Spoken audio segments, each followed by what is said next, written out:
안녕하십니까. 12월 7일 오후 3시를 넘기는 시간인데, 이 시간에는 장기표 대표를 모셨습니다. 예, 감사합니다. 예. 시청자 여러분들께 오늘은 세 가지 주제에 대해서 집중적으로 요약된 장 대표의 의견, 그게 또 제 의견을 가미하든지 하겠습니다. 첫째로 12월 9일 날짜별로 12월 9일 내일 모레 정권에서는 정부 여당은 한사코 공수처법을 반드시 통과시키겠다. 그리고 그 다음날 12일은 윤석열 검찰총장의 징계위원회가 열리게 돼 있다. 그러니까 이 두 사태에 대한 진단과 처방, 그리고 세 번째로는 최근에 계속 문제가 되고 있는 김종인 비대위원장의 지도력, 그리고 그 발언의 행태에 대해서 의견을 나누기로 하겠습니다.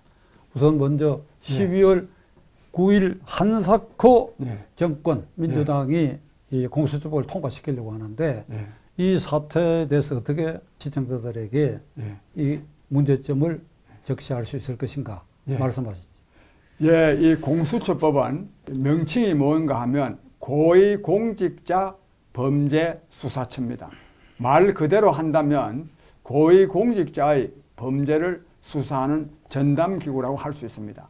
그런데 이것은요, 지난날 검찰이 말하자면 이 정권의 실세들에 대해서 조사를 하지 못할 때, 그때 검찰은 아무래도 이 집권 세력이 그걸 임명도 하고 좌지우지하는 거니까 야당의 뜻도 반영된 그런 공수처를 만들자고 했던 때가 있었습니다. 상당히 오래전입니다. 그러나 지금 이 문재인 정권이 만들려고 하는 것은 검찰을 오히려 무력화시키기 위한 것입니다. 무력화시키는 것. 그 다음에 검찰만 무력화시키는 것이 아니라 법원의 법관들까지도, 그러니까 모든 공직자들의 이 불법 비리를 조사해가지고 처벌하는 기구로서, 이거는 그야말로 소련이 스탈린 독재의 KGB, 이 나치 독재의 게슈타포와 똑같은 걸 만들려고 하는 겁니다. 이거는 그리고 또 하나는 법률적으로 검찰보다도 더 강력한 권한을 갖는 공수처인데, 이는 헌법기관에 없습니다. 이거는 검찰도 헌법에 규정되어 있기 때문에 검찰청을 만들 수 있는데, 검찰청보다도 더 강력한 기관을 헌법에 조문이 없는데 만들려고 하면 됩니까? 그래서 이거는 그야말로 위헌적인 법률이고, 그리고 문재인 독재를 강화시키기 위한 것이고, 그리고 문재인 대통령의 말하자면 퇴임 후의 안전을 보장하기 위한 그런 기구이기 때문에, 이거는 정말 구국운동의 차원에서 이걸 반드시 막아내야 됩니다. 특히 제1야당인 이 국민의힘은 만약에 이걸 막아내지 못한다면 진짜 정말 국회의원직을 포기하든지 무슨 결단을 내려야 된다고 봅니다. 시청자 여러분들께 저는 이 방송을 통해서 공수처법, 그 공수처법이 위헌인 법률이다, 누누이 말씀드리기 때문에 생략하겠습니다. 위헌인 법률에 근거해서 만들어진 공수처는 그래서 유령기관입니다. 헌법적, 지금 장 대표 말씀대로 헌법적 근거도 없고 그 체계상도 없고 완전히 독립기구입니다. 검찰은 법무장관, 대통령으로 연결되는 민주적 통제장치가 그나마 있는데 공수처는 거의 전혀 없습니다. 그런데도 이것을 지금 한사코 통과시키려고 하고 있습니다. 원래 공수처법을 작년 3월달 패스트트랙에 올릴 때는 처장 후보 추천권을 2자리를 야당에 주기로 돼 있었는데, 이 야당이 거부하니까 그 추천권 행사에 대해서 미적거리니까 이번에는 이 법을 9일날 개정하겠다는 겁니다. 공수처가 9일날 발족되는 것이 아니라 공수처법을 개정을 해서 처장 후보의 추천권, 야당 목 2명의 추천권을 삭제하고 국회의장이 추천권을 행사하겠다. 그러니까 정권 입맛에 맞는 사람을 공수처장으로 앉히겠다는 것이죠. 이 공수처가 만일 발족하게 되면 상권 분립을 완전히 훼손하게 됩니다. 그 수사 대상의 법관, 사법부의 법관, 검사, 군 장성, 그리고 국회의원. 그러니까 털어서 먼지 나지 않는 사람이 없다는 논리에 따라서, 예를 들면 법관의 경우에도 어떤 판사가 어디서 어떤 변호사하고 이렇게 술을 마셨다, 이거 의심스럽다, 시민단체로 하여금 고발하게 하면 그게 공수처에서 그 판사는 피의자가 되는 겁니다. 언제 수사받으러 오라 가라. 검사도 마찬가지고 국회의원도 마찬가지고 군 장성도 마찬가지고 군 장성, 예비역 장성까지 대상으로 포함되어 있습니다. 특히 국회의원 경우에는 한두 가지 건으로 오라가라 하게 되면 그걸로 이미 의정활동이라는 것은 중지되고 맙니다. 그래서 상권 분립을 훼손하고 지금 장 대표 말씀대로 소련의 KGB나 중국 공산당이 운영하는 국가기율처 같은 거, 그러니까 북한을 닮아가는 이런 사법 시스템을 죽자고 이걸 통과시키려고 하는 것은 문재인 대통령 권력 실세들이 지금 굉장히 다급한 지경에 있습니다.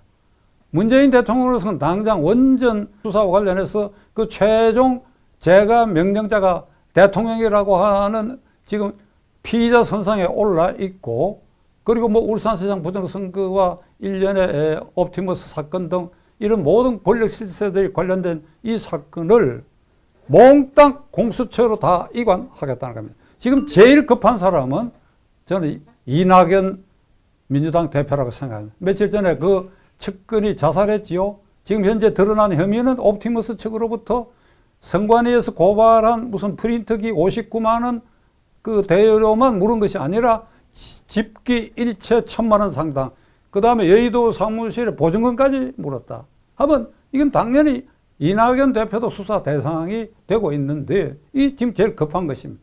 따라서 공수처가 만들어지면 이 일련의 대통령을 비롯한 실세들의 이런 여러 가지 관련 사건 기소된 거 조사가 진행 중이고 앞으로 조사 대상이 되는 걸 전부 공수처로 넘겨. 공수처에서는 어떻게 하느냐, 특별 우물을 만들어 가지고 거기에다 전부 그걸 집어넣어버려. 집어넣어가지고 시멘트를 갖다 부어가지고 그냥 콘크리트처럼 다지고 그 위에 철판을 깔아서 모든 게 끝났다. 그 국민 여러분, 이 공수처법이 그런 것인데 이게 국민의 일부, 저는 상당수는 검찰개혁의 완성이 공수처라고 하는 말에 현혹됐지만 지금은 많이 이걸 이해하게 됐다고 생각합니다. 그러함에도 그러면 그 사람들의 신상에만 관련된 일을 뭐 장기표나 박산정이가 왜 그렇게 반대하느냐? 그렇지 않죠. 부정부패 사건을 덮는다고 하는 것은 그거는 순차로 국민에게 다 영향을 주는 것입니다. 옵티머스 사건이나 신라젠 사건이나 라임 사건에 퇴직금 같은 걸 이게 투자를 해갖고 그 돈 모아진 거 1조 몇천억, 5천억 그걸 갈라먹어 버렸잖아요.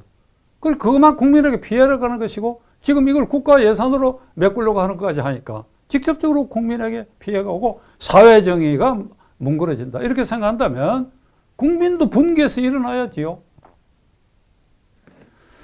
9일날 야당이 어떤 대책을 세울 수 있을까요?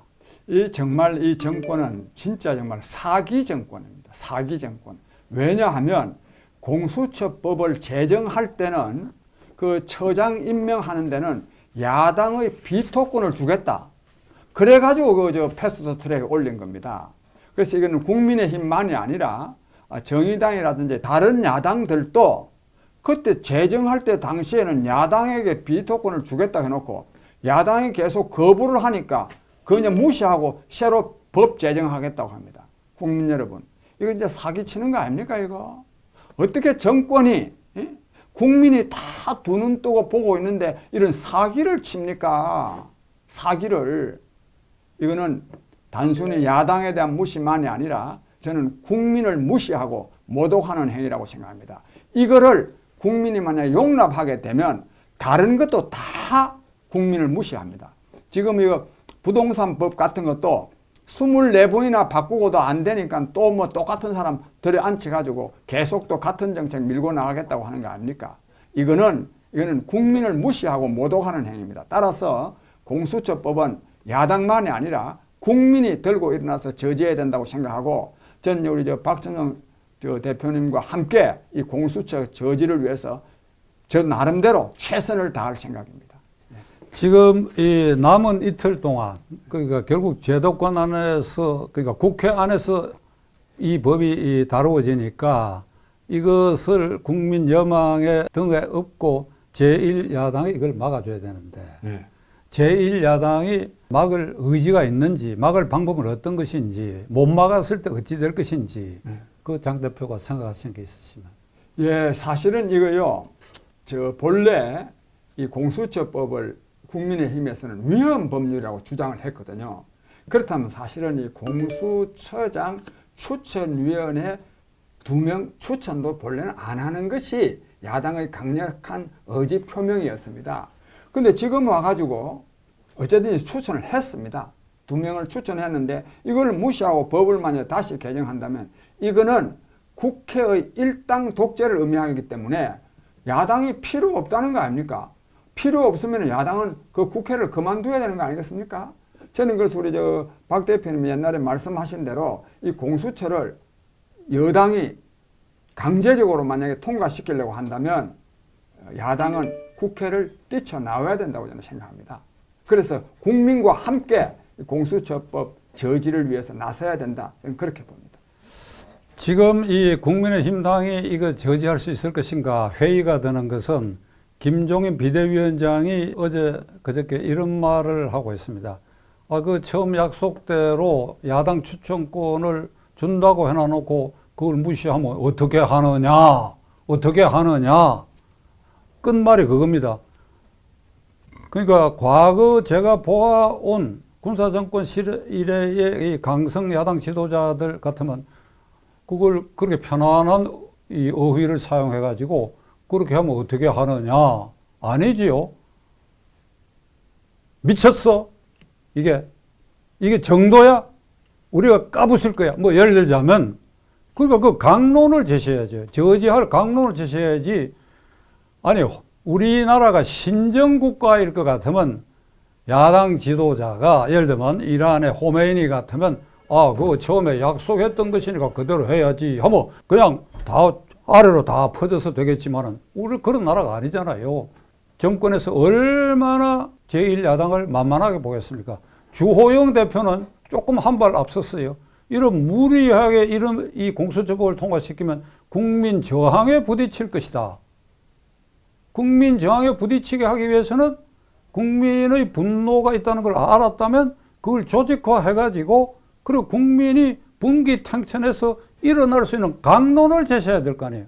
그 주호영 원내대표도 김종인 위원장하고 비슷해요. 결국은 상임위원회, 소위원회, 본회의에서 일방적으로 통과시키고 나면 제가 지난번에 한 말씀드린 것처럼 이렇게 종이 팻말 들고 독재 반대, 개학 반대 이렇게 사진 찍고 또 흩어질 거 아닙니까? 그러니까 이 제1야당이 원내에서 이걸 저지할 수 있는 최선의 길은 장 대표가 한마디로 하면 뭐라고? 예. 여기서 어떻게 하라 하면 그렇게 얘기해요. 예. 국회를요 뛰쳐나와야 됩니다. 그리고 국민과 함께 말하자면 장외에서 투쟁하겠다고 저는 선언하고 또 실제로 그렇게 해야 된다고 봅니다. 지금 이 공수처법 한 개만이 문제가 된다면 모르겠는데 여러분 우리가 보고 있지 않습니까? 이제 요 다음 주제가 이제 윤석열 총장의 징계 문제 같은 것인데 자 주택난에 대북 정책 성안대가 한 군데 있지 않습니까? 주택난은 집을 사지도 팔지도 전세도 못 얻게 주거 이동을 완전히 막아놓고 그러니까 이거 도처의 이 정권 실패가 상징하는 것이 공수처법이라고 한다면 야당이 이런 식으로 558조의 예산안도 짬짬이해서 통과시켜주고 이 법안도 그런 식으로 그냥 말 두 마디만 하고 그냥 종이로 피켓 시위할 일이 아니라 이게 상징적으로 이 정권하고 야당이 정면으로 대결해야 할 사안이라고 본다면 국회에서 만일 이 법을 강행 통과시킨다고 한다면 제1야당은 국회를 포기해야 돼요. 국회를 포기하는 방식은 당장은 의원직 사퇴서를 써서 던지고 전부 철수를 해야 되는데 의원직 사퇴서는 조금 여러분들이 미련이 있으니까 그건 사퇴서를 지고 국회를 일단 철수하는 겁니다. 그러니까 원상회복해라. 그 법을 그렇게 통과시키니까 원상회복해라. 원상회복 안 할 때까지 우리는 국회를 포기하겠다. 너희들 마음대로 해라. 그 일정한 시간이 지났는데도 안 되면 이 국회의장의 의원직 수리하라. 그런 식으로라도 나가야 될 거 아닌가 이렇게 생각하는데. 네, 전적으로 옳은 말씀입니다. 이 지금 새삼스러운 일도 아니고요. 역대 정권 때 야당들이 다 그래 왔습니다. 또 그렇게 해야 그 야당만의 뜻이 아니라 그게 바로 국민이 바라는 바입니다. 국민이. 그래서 이 야당은 저거들 개개인이 국회의원으로서만이 아니라 다 국민의 뜻을 대변하는 사람들이거든요. 국회의원이라는 것이. 그래서 국민의 뜻이 바로 그러한 것이기 때문에 야당 국회의원들은 국회를 포기하고 떨쳐나와서 국민과 함께 공수처법 저지를 위해서 투쟁해야 된다고 생각합니다. 가능성이 있겠습니까? 예, 제가 볼 때요, 이 야당이 지금 현재 국민의당이 전혀 대여 투쟁 의지가 없어서 걱정입니다.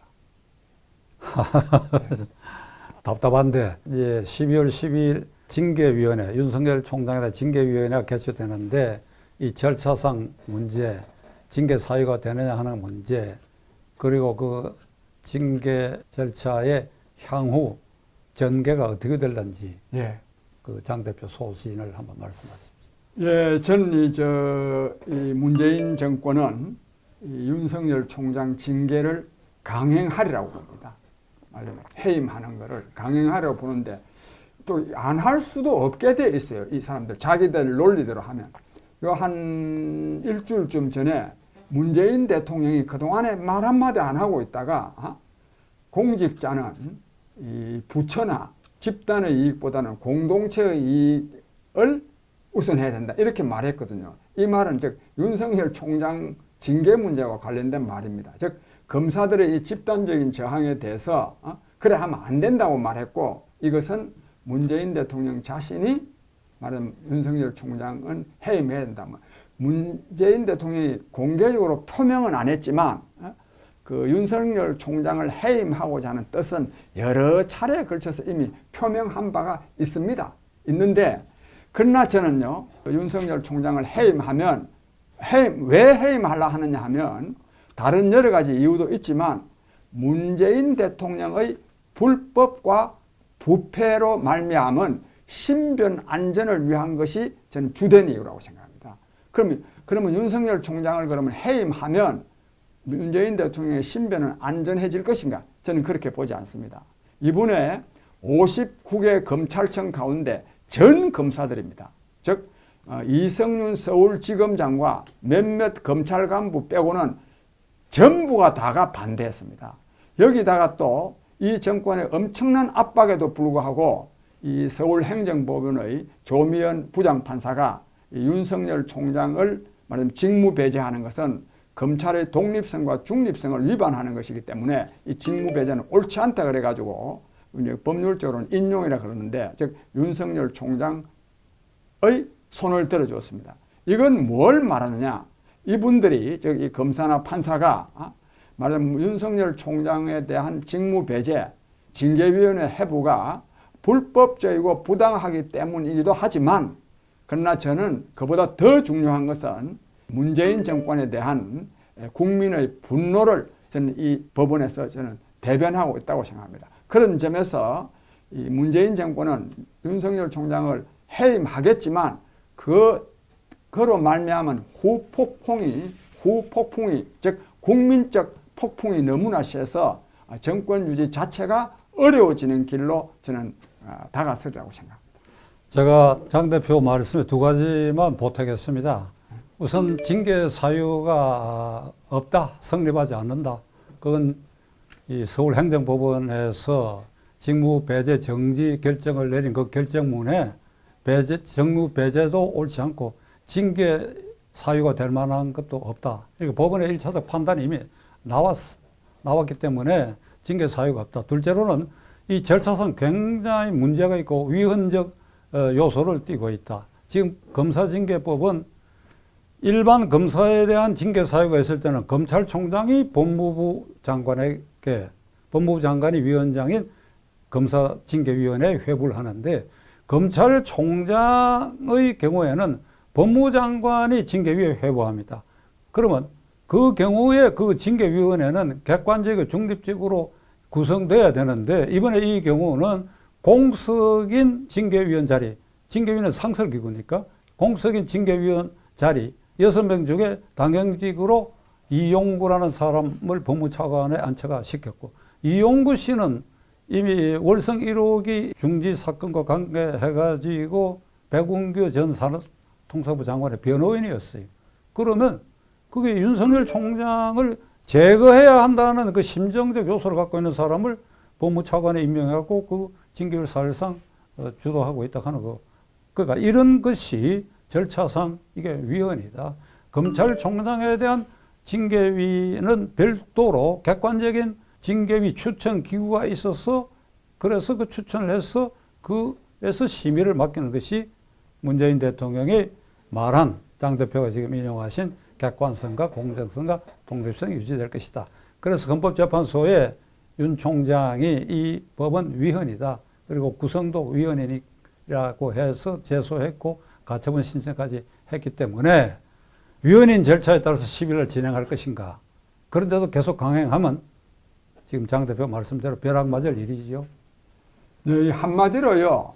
그 윤석열 총장이 뭘 잘못했다. 이게 국민들이 알만한 내용이 전혀 없습니다. 어디 뭐 뇌물을 받은 것도 아니고 무슨 사건을 청탁한 것도 아니고 도대체 이제 윤석열 총장을 왜 해임하려고 하는지, 자르려고 하는지 그 이유를 국민들이 알지 못합니다. 아는 이유는 뭐냐? 문재인 정권의 권력 실세를 엄정하게 수사해서 처벌하려고 하는 거 그겁니다. 그것 때문에 이걸 해임하려고 하는 겁니다. 이거는 그러니까 이런 국민이 알지도 못하는 이유를 들여대 가지고 검찰총장을 징계위원회 해부한다고 하는 거는 이거는 국민 여러분 진짜 이거는 독재 국가에서도 이거 하기 힘듭니다. 이걸 한다는 거는요, 이 정권이 정말 국민이 안중에 없는 겁니다. 모든 권력은 국민으로부터 나옵니다. 국민을 무시하는 정권, 그거는 절대로 국민이 용납해서는 안 되고 저는 항상 국민을 이기는 정권은 없다고 생각합니다. 이 정권, 자기네들이 굉장히 힘이 세서 검찰총장도 별 이유도 안 되는 이유를 가지고 무슨 해임이라는 말도 너무 고상합니다. 이게 쫓아내려고 하는 거죠. 찍어내려고 하는 거죠. 이거 찍어내는 거는 오히려 문재인 대통령이 찍어내지는 사태를 저는 초래하려고 봅니다.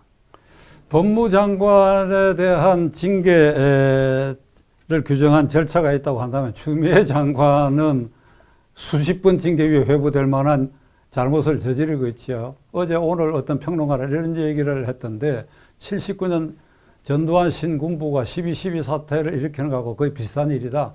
계엄사령관이고 육군참모총장, 현직에 있는 정성화 육군대장을 그냥 붙들어다가 물고문으로 시작한 게 12.12 사태인데 이거 지금 이 사태가 윤석열을 때려잡는 것이 그때 12.12 사태하고 맞잡이다. 이런 소리까지 들리게 돼 있는데 하늘이 진노하라고 생각합니다. 이제 끝으로 이 김종인 비상대책위원장이 최근에 박근혜 전 대통령, 이명박 전 대통령의 재임 기간 중에 여러 가지 불미스러운 일 이런 거 대국민 사과를 하겠다 이런 발을 파동이 있는데 그에 대해서 장 대표 어떻게 생각하십니까? 예, 참 국민 여러분 앞서도 이 공수처 문제라든지 또는 이 윤석열 총장 찍어내기 문제에 대해서 뭐 여러 가지 원인이 있지만 야당이 제 역할을 못하기 때문입니다. 오죽하면 문재인 대통령한테 큰 복이 있는데 야당복이라는 말이 나오겠습니까? 야당복. 야당복이라는 말이 무슨 말입니까? 문재인 정권을 견제하고 또 비판하고 심지어는 응징하고 심지어는 쫓아내려고 하는 것이 아니라 문재인 정권과 함께 공생하겠다는 자세가 분명하기 때문입니다. 근데 여기에 이 국민의힘 당 자체도 문제지만 국민의힘이 이렇게나 말하면 문재인 정권과 함께 가고자 하는 데는 김종인 비상대책위원장의 말하면 문재인 정권과 함께 가고자 하는 그 뜻이 굉장히 강하기 때문입니다. 사실 저는 김종인 비상대책위원장이 요 며칠 전에 뭐 한 말씀이 있기 때문에 생략하고 무슨 말씀을 드리고 싶으냐 하면 엊그저께만이 아닙니다. 박근혜 대통령과 이명박 대통령의 잘못에 대해서 사과를 하려고 한다. 본래 이 당의 대표를 맡을 때도 바로 하려고 그랬는데 뭐 시기가 적절치 않아서 뭐 12월 뭐 9일인가 뭐 탄핵된 날, 탄핵된 게 뭐가 그렇게 좋다고 그날 맞춰서 할까 했는데 뭐 늦추어졌다. 곧 할 것 같다. 이런 말을 합니다. 국민 여러분, 이게 말이 됩니까 이게? 설사 박근혜 정부와 이명박 정부가 잘못이 있다 하더라도 이 잘못에 대한 비판의 기초에서 말하면 탄핵의 기초에서 문재인 정권이 들어섰는데 지금 문재인 정권이 박근혜 정부나 이명박 정부보다 나은 게 있습니까? 나은 게 없는 정도가 아니라 못해도 훨씬 못하는 거 아닙니까 이게? 그런데요, 이 정권에 대한 비판은 제대로 하지도 못하고 지난 정권에 대해서 사과한다 하는 게 이게 말이 되는 소리입니까 이게? 말이 안 되는데요. 이 말이 됩니다. 무슨 말이냐? 나 김종인은 문재인 대통령 당신을 도우겠다 하는 그 의지의 표명입니다. 그 외에는 아무런 정치적인 의미도 없습니다. 지금 뭐 사과한다고 해서 누가 뭐 감동할 국민도 없습니다. 그걸 또 사과로 받아들일 사람도 없습니다. 이건 오직 받아들일 사람이 딱 한 사람이 있는데 문재인 대통령입니다. 문재인 대통령, 김종인 국민의힘 비대위원장은 나를 도우려고 하는구나. 그걸 확실하게 신호를 보내는 겁니다. 그 다음에 국민 여러분, 저는 이 문재인 대통령 이 정권이야말로 무책임 정권이라고 생각합니다. 민주주의의 중요한 요소가 뭐냐면 책임 정치입니다. 책임을 져야 됩니다.